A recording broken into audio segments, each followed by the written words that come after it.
अब तक प्रतिभाओं को निकलने के लिए बॉम्बे और दिल्ली जैसा प्लेटफॉर्म चाहिए होता था लोगों को, लेकिन अब चीज़ें अगर ऐसी हैं, अगर आपका टॉपिक अच्छा है और ये कहा जा सकता है कि अगर लोगों को टच करता है तो आप बहुत जल्द फेमस हो सकते हैं। और ऐसा ही एक चेहरा है जो लगातार बुलंदियां छू रहा है और साथ में जो शब्द हैं वो लोगों को पसंद आ रहे हैं। मैं बात कर रहा हूँ बिहार की बेटी की, और मेरे साथ है नेहा सिंह राठौर जो कि लगातार फेमस होती जा रही है। और जो फेमस होने का एक तरीका है आपका, वो लोगों का कहना ये है कि आप सरकार को टारगेट कर देती हैं, चाहे वो यूपी में काबा हो या फिर उसके बाद भाजपा का आपको टारगेट करना हो। इसको कैसे देखती हैं आप, किस तरीके से? नहीं, ये मैं सरकार को नहीं टारगेट करती हूँ, मैं तो मुद्दों को टारगेट करती हूँ। मैं बीजेपी को नहीं टारगेट करती हूँ, मैं तो बेरोजगारी को टारगेट करती हूँ, महंगाई को टारगेट करती हूँ। तो मैं इन मुद्दों को टारगेट करती हूँ और लोगों को पसंद इसलिए आ जाता है क्योंकि वो चीजें ना लोग कनेक्ट कर पाते हैं। क्योंकि आपको भी पता है इतनी बेरोजगारी है, बेरोजगारी अगर नहीं होती तो मैं बिहार की हूँ, हिमांशु वो यूपी का है, हम लोग दिल्ली में आकर के रह रहे हैं, हिमांशु यहाँ पे जॉब कर रहा है। आपने भी बताया कि आप भी यूपी से हैं, आपको भी यहाँ पे आके पत्रकारिता करनी पड़ रही है। बहुत सारे लोग यहाँ यूपी बिहार के। तो जब मैं बेरोजगारी की बात करती हूँ तो वो लोग कनेक्ट कर पाते हैं, यार ये लड़की तो सही बोल रही है, दिल्ली बम्बे जा करके हम लोग मजदूरी कर रहे हैं, ऊपर से दिल्ली के लोगों से अलग अपमानित हो रहे हैं। वो अलग से, अभी आपने रिसेंटली एक वीडियो देखा होगा, होमगार्ड के साथ एक महिला बदतमीजी कर रही थी दारू के नशे में।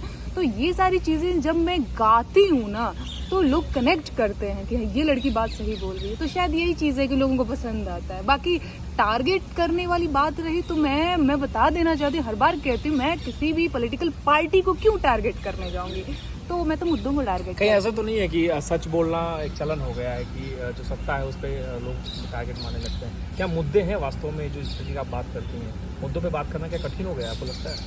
कठिन तो हो ही गया भैया। देखिए, कठिन इसलिए हो गया क्योंकि हम बेरोजगारी पे गाना गाते हैं तो हमको लोग ट्रोल करने लग जाते हैं, भद्दी भद्दी गालियां देने लग जाते हैं। आप भी पत्रकार हैं, आपको भी पता होगा, आपको भी ये सारी चीजें फेस करनी पड़ती होंगी, तो क्यों नहीं, कठिन तो हो ही गया है। जैसे मुझे भी मैंने गाना गाया यूपी इलेक्शन में, यूपी में काबा, तो लोगों ने कह दिया यूपी में तो हर सुघर भतार बा। रवि किशन की बात कर रहे हैं? नहीं, मैं रवि किशन जी की बात नहीं, वीडियो जारी किया। नहीं, वो तो जो ठीक है, उनका जो भी रहा, लेकिन लोगों की मैं बात कर रही हूँ। ऊपर से यूपी में तो हर सुघर भतार बा, ये कोई बात होती है ना? तो लोग तो क्या बोलते हैं, गलत सलत बोलते ही हैं। तो वो तो है ही कि हाँ भाई, कठिन तो हो गया है, क्योंकि आप अगर सच बोलेंगे तो आपको बहुत सारी गालियां सुननी पड़ेंगी। तो आप पहले से ही हो जाइए कि नहीं, आपको गालियां सुन लेनी है, फिर आप सच बोलिए। तो ये तो बिल्कुल है।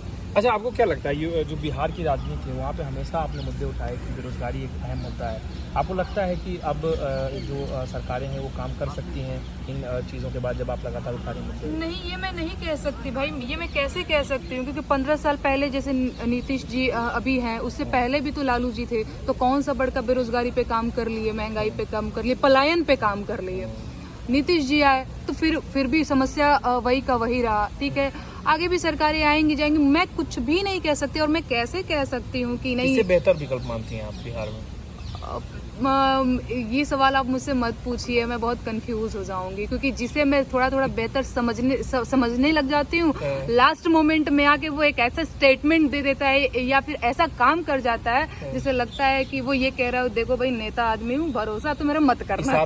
तेजस्वी नहीं, मैं किसी तेजस्वी को, नीतीश को मैं क्यों बोलूं? मैं ये जस्ट ये बता रही हूँ, जैसे आपने बोला कि बेहतर विकल्प। बेहतर विकल्प मुझे अभी तो मुझे नहीं समझ में आ रहा है, क्योंकि ना एक बात मैं आपको बता रही, बिहार इलेक्शन में मुझे ये सच में लग रहा था कि अब की बार बेरोजगारी पे चुनाव लड़ रहे हैं, क्या बोलते हैं तेजस्वी यादव, क्या बोलते हैं कि नवयुवकों की बात कर रहे हैं।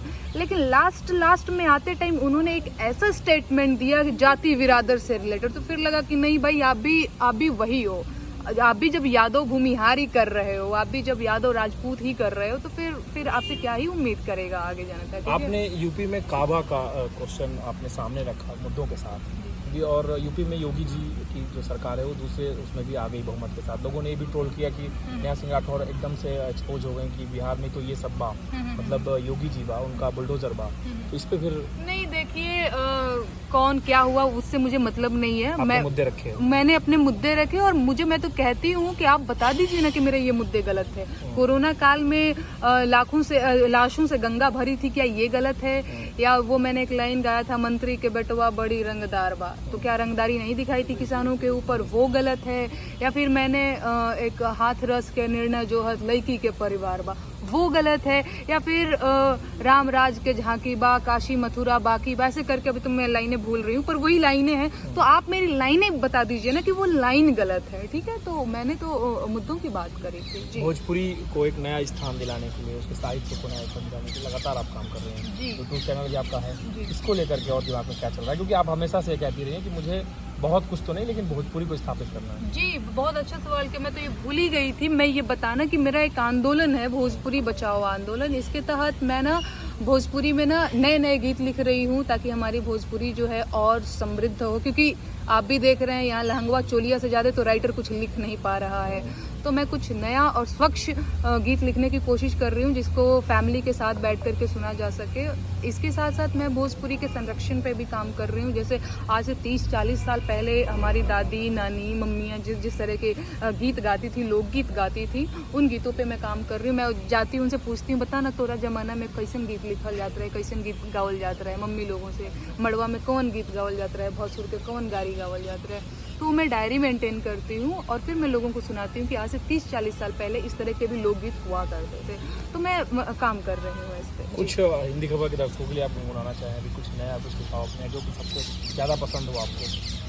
देखिए, पसंद तो मैं क्या ही बोलूँ, अपनी मुँह मियाँ मिट्ठू होने जैसी बात होगी। मुझे अपना लिखा मुझे बहुत जमता नहीं है, लोग पसंद कर लेते हैं वो अलग बात है, लेकिन फिर भी मैं आपको एक चीज़ सुना देती हूँ, है ना। एक मैंने गीत लिखा था उस टाइम जब क्या बोलते हैं लॉकडाउन हुआ था और एक प्रसूता महिला जो है वो 165 किलोमीटर की पद यात्रा करी थी एक बच्चे को जन्मने के बाद, जस्ट एक दिन बाद ही। तो मैंने एक गीत लिखा था, एक सोहर लिखा था कि जो महिला बीच सड़क पे एक बच्चे को जन्म दे रही है उसे भी तो शौक होता होगा ना सोहर सुनने का। तो मैंने उसके लिए एक सोहर लिखा था, वो मैं हिंदी खबर के दर्शकों को सुनाना चाहूँगी।